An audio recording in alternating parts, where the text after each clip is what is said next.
மோடி அரசின் PME bus சேவை திட்டத்தால் நம்ம ஊருக்கு வந்துருச்சு புதிய எலக்ட்ரிக் பஸ்கள். பாதுகாப்பான மாசற்ற பயணம் இனி நம்ம புதுவையிலும் சாத்தியம். என் முரளி குப்புசாமி இந்த வருஷம் 12th படிக்கிறேன். பொதுப்படியா பொல்யூஷன் ரொம்ப கம்மியா இருக்கு. இதெல்லாம் சர்வீஸ் நல்லா இருக்கு, அது ஒரு நல்லா இருக்கு. அது இல்லாம அந்த டயத்துக்கு பஸ் நல்லா வருது.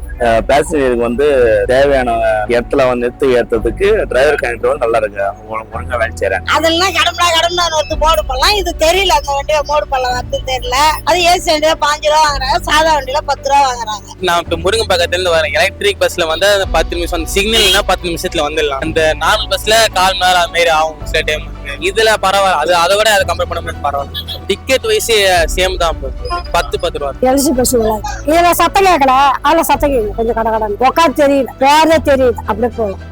கொஞ்சம் சத்தம் இல்லாம போகுது. இப்பதான் ஃபர்ஸ்ட் டைம் இப்பதான் மோட்டர் சைக்கிள்ல போவேன். அதுல ஒண்ணுமே தெரியல. கவர்மெண்ட் ஏதோ ஏசி எல்லாம் போட்டுருக்காங்க. இப்ப 10 ரூபா வாங்குறாங்க. அதுக்கப்புறம் ஸ்டார்டிங்ல கரெக்டா பஸ் நிக்குது. எல்லாமே நல்லா இருக்கு. பேசிக்கா ஒரு சின்ன ஜோல்டிங் எல்லாம் கூட ஒரு ஷேக் எல்லாம் பஸ் போகுது. நல்லா இருக்கு பஸ். சேஃப்டி கிட்ட இருக்கு. ஜனத்துக்கு வயசானவங்க இறங்கலாம் கரெக்டாதான். ஏன்னா நின்று ஏற்றின்னு தான் வராங்க. இந்த பஸ் தான் நான் வருவோம். முருகா தேட்டர் ஏசி வண்டியில வந்தா 5 ரூபா வாங்குவாங்க, சாதா வண்டியில வந்தா 10 ரூபா வாங்குவாங்க. புதுவையில் ஓடும் புதிய மின்சார பேருந்துகளில் மக்கள் மகிழ்ச்சியாக பயணத்தை மேற்கொள்கிறார்கள்.